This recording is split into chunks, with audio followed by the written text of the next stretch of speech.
Welcome sa Tagalog Horoscope, ang iyong gabay sa pang-araw-araw na buhay. Hatid namin ang pinakadetalyadong horoscope na magsisilbing gabay mo sa pera, trabaho, pag-ibig, kalusugan, at swerte. Naway magtagumpay sa buhay ang lahat ng ating tagapakinig at subscribers sa buong mundo. Maraming salamat sa pag-subscribe at tanggapin ang siksik, liglig, at umaapaw na biyayang hatid ng Tagalog Horoscope. Ito ang iyong pang-araw-araw na horoscope para sa Pisces, para sa Marso 6, 2025. Sa pagsapit ng Marso 6, damhin ang banayad na yakap ng enerhiya ng sansinukob habang tinatanggap mo ang araw na ito ng may bukas na puso at isipan. Sa kalangitan, ang buwan na nasa Gemini ay nagdadala ng mensahe tungkol sa koneksyon at komunikasyon, isang paanyaya upang tuklasin ang mas malalim na aspeto ng iyong buhay, mula sa personal hanggang sa profesional. Ang araw na ito ay hindi lamang isang simpleng sandali sa iyong paglalakbay kundi isang ginintuang pagkakataon upang bumuo ng mga ugnayang magpapalakas ng iyong espiritu at magpapalawak ng iyong pananaw sa mundo.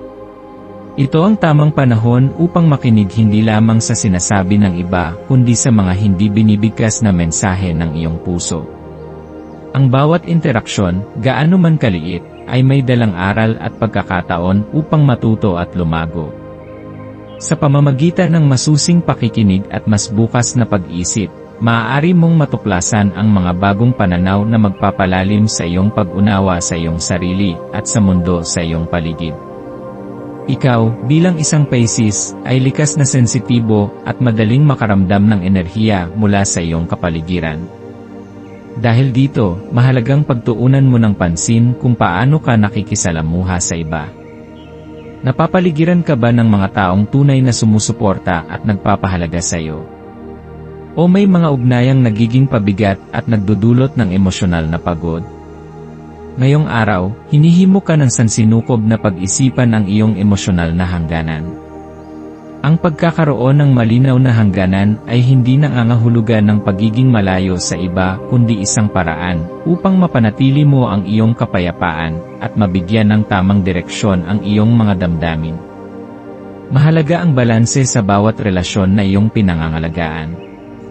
Sa sobrang pagiging bukas sa iba, maaari mong maramdaman na nauubos ang iyong enerhiya, kaya naman matutong tumanggi kung kinakailangan. Ang tunay na pagmamahal ay hindi nasusukat sa kung gaano karaming bagay ang iyong ibinibigay kundi sa kalidad ng iyong presensya at pagiging totoo sa iyong sarili. Isipin ang mga pagkakataong naramdaman mong tila nawawala ka sa iyong sarili dahil sa labis na pakikiramay sa iba. Minsan, sa sobrang pagbibigay natin ng atensyon sa iba, nakakalimutan nating alagaan ang ating sariling emosyon. Ngayong araw, subukan mong bumalik sa iyong sarili. Maglaan ng sandali upang pakinggan ang iyong puso at tanungin ang sarili, ano ang tunay kong nararamdaman? Saan ako tunay na masaya? Sa sandaling mahanap mo ang kasagutan, magagawa mong harapin ang araw na ito ng may higit na kalinawan at kapanatagan. Hindi mo kailangang hintayin ng iba upang ipadama sa iyo ang halaga mo. Ang tunay na pagmamahal sa sarili ay nagmumula sa iyong kakayahang kilalanin at tanggapin ang iyong mga damdamin, anuman ang mga ito. Sa pagtanggap ng iyong tunay na sarili, mas madali mong matutuklasan ang mga bagay na tunay na nagdudulot ng ligaya at kapayapaan sa iyong buhay. Ang araw na ito ay isang magandang panahon upang palawakin ang iyong malikhaing isipan at hanapin ang sagot sa mga tanong na matagal mo nang iniisip. Bilang isang Pisces, likas sa iyo ang pagiging malikhain at ang kakayahang lumampas sa mga limitasyon ng ordinaryong pananaw. Huwag kang matakot na gamitin ang iyong imahinasyon sa paglutas ng mga problema. Maaring may mga sitwasyong matagal mo nang pinoproblema na ngayon ay biglang magkakaroon ng liwanag kung pagbibigyan mo ang iyong sarili na makakita ng bagong solusyon. Magtiwala ka sa iyong sarili, ang iyong intuwisyon ay isang gabay na hindi mo dapat baliwalain. Minsan, sa gitna ng kawalan ng kasiguruhan, ang iyong panloob na tinig ang magbibigay sa iyo ng sagot na matagal mo nang hinahanap.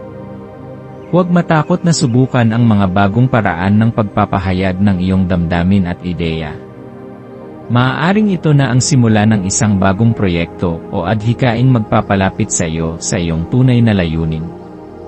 Habang naglalakbay ka sa araw na ito, maging bukas ka sa mga bagong karanasan. Maaaring may mga tao kang makakasalamuha na magpapasigla sa iyong kaisipan at magpapakilala sa iyo ng mga bagong ideya na hindi mo pa naisip noon. Pakinggan ang kanilang mga pananaw, ngunit tandaan na sa huli, ang pinakamahalagang tinig na dapat mong pakinggan ay ang iyong sarili. Anumang desisyon ang gagawin mo, siguraduhin mong ito ay naaayon sa iyong tunay na pagkatao at hindi bunga ng panlabas na panggigipit.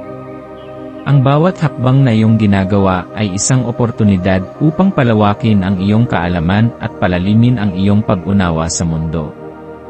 Sa halip na matakot sa pagbabago, yakapin ito bilang isang pagkakataon upang mas maging matatag at mas kumpiyansa sa iyong sarili.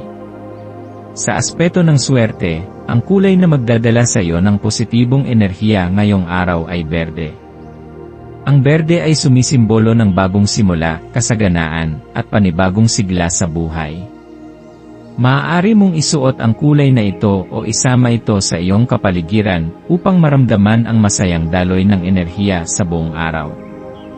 Ang iyong maswerteng numero para sa araw na ito ay 3, 7, 16 at 25. Ang mga numerong ito ay maaaring magbigay sa iyo ng gabay at inspirasyon sa iyong mga desisyon. Subukan mong bigyang pansin ang mga numerong ito sa iyong paligid at tingnan kung paano ito konektado sa mga pangyayari sa iyong araw. Minsan, ang sansinukob ay nagbibigay ng senyales sa pamamagitan ng mga numero upang ipakita sa iyo ang tamang landas.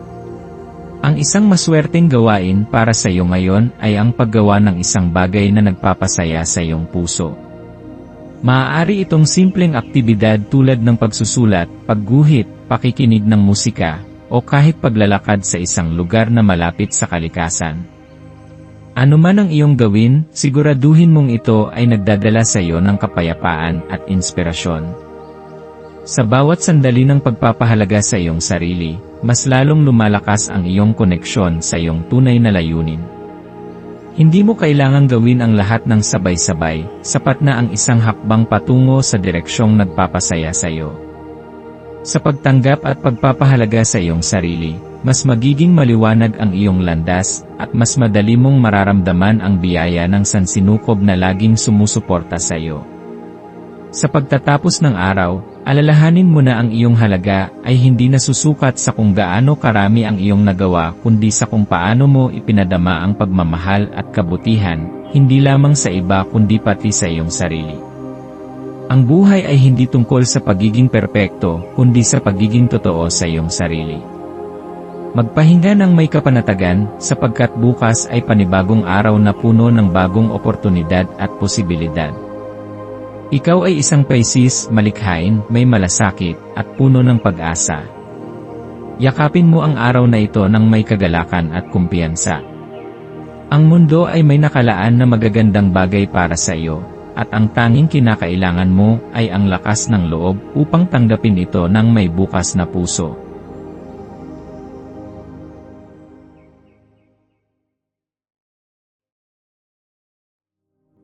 Tayo ay magkaroon ng kaunting sandali upang ipagdasal ang lahat ng mga dalangin ng ating mga subscribers, na sana'y matamo nila ang kanilang mga pinapangarap sa buhay, magandang trabaho, mabuting kalusugan, payapa at masayang pamumuhay, at siksik, liglig at umaapaw na biyaya at kayamanan.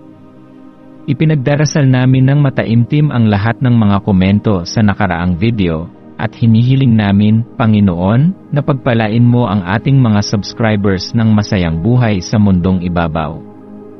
Maraming salamat po. Maaari kayong mag-subscribe sa aming channel na Daily Prayer, kung saan nag-a-upload kami ng pang-araw-araw na Catholic Gospel Readings, Reflections, at Daily Rosary Reading para sa lahat ng misteryo ng araw. Tulungan ninyo kaming buuin ang community na ito at mag-subscribe na. Ang link ay nasa description box. Maraming salamat sa panonood ng iyong horoscope ngayon araw. Naway gabayan ka ng mga bituin sa iyong landas. Huwag kalimutang mag-like, share, at subscribe para sa iba pang cosmic na kaalaman. Hanggang sa muli, manatiling konektado sa universo,